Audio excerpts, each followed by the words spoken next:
s'agit de chants polyphoniques donc d'Europe de l'Est. Que pouvez-vous nous en dire? Donc c'est un spectacle avec 10 artistes déjà, polyvalents, puisqu'il y a de la danse, du théâtre, de la musique et donc des chants polyphoniques, oui, essentiellement d'Europe de l'Est. Il y en a 10 sur 12 d'Europe de l'Est. Et c'est un spectacle sur la thématique des demandeurs d'asile, un peu atypique puisque le public est un peu interpellé, pris à partie. Et le point de départ, c'est en fait une zone de rétention, une zone d'attente où des clandestins sont pris après la frontière et où ils sont parqués dans un lieu. Donc ce lieu, ça sera ici. Et voilà, donc ça dure 1 heure. Alors, pardon. C'est un spectacle, donc un théâtre, une comédie musicale. Ouais, plutôt une tragédie Une musicale. tragédie. Très bien.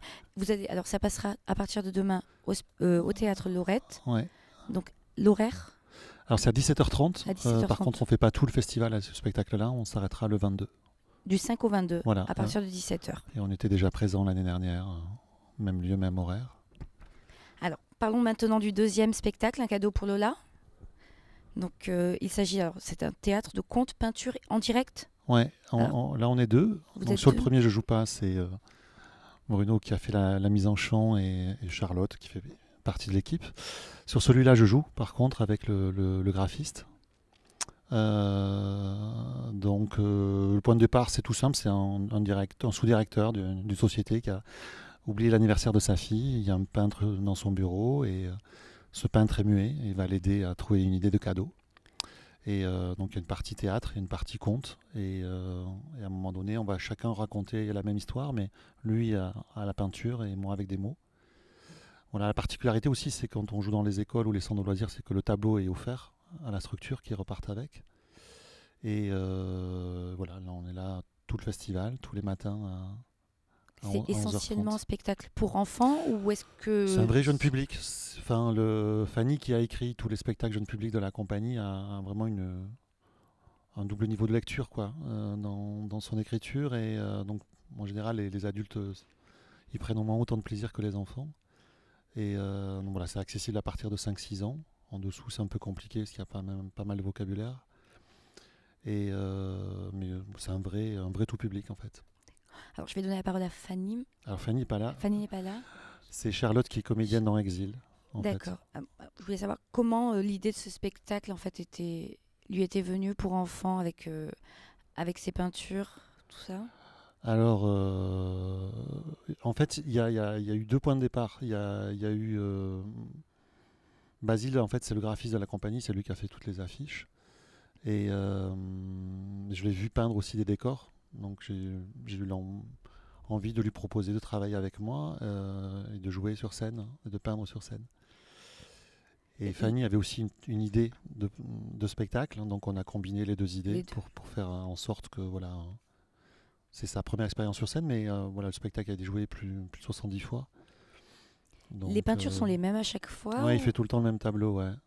En fait, il y a des dessins qui sont faits et qui sont transformés, mais c'est le même tableau, enfin, pas au centimètre près, il y a évidemment des variations, mais c'est le même tableau qui est reproduit tous les jours, ouais.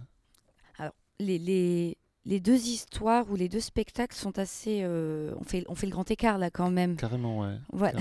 Carrément. Est-ce que c'est pas trop difficile pour les acteurs, ou ne serait-ce que pour la mise en scène, de faire un grand écart comme ça? Non, en fait, à chaque spectacle, il y a un projet complètement différent, il y a des artistes différents.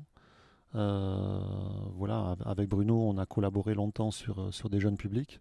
Il a mis en chant trois spectacles de la compagnie, et Exil est une association de 2 compagnies en fait. On passe quand même de la légèreté avec les enfants à des sujets beaucoup, beaucoup plus graves. Est-ce que vous pouvez nous en parler? Ouais. Oui, il faut bien préciser que les 2 spectacles sont proposés par la même compagnie, mais c'est une distribution complètement différente. Oui. Hein.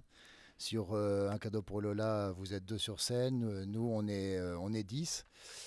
Et c'est sûr que l'idée au début, moi je suis chanteur donc et compositeur, et l'idée est, j'aime beaucoup travailler sur toutes les musiques d'Europe de l'Est, parce qu'elles véhiculent quelque chose de très fort, de très poignant. On n'a pas besoin de comprendre les paroles pour comprendre tout ce qu'il y a derrière. Et donc d'une manière très instinctive, en fait, on a rejoint nos deux manières de travailler, moi le chant et Bruno le théâtre, pour faire un conglomérat de tout ça. Et il va de soi que la thématique de l'exil, elle existe depuis l'aube de l'humanité, que vu le climat politique qui secoue l'Europe en ce moment, c'est quelque chose qu'on n'est pas prêt d'arrêter de jouer demain.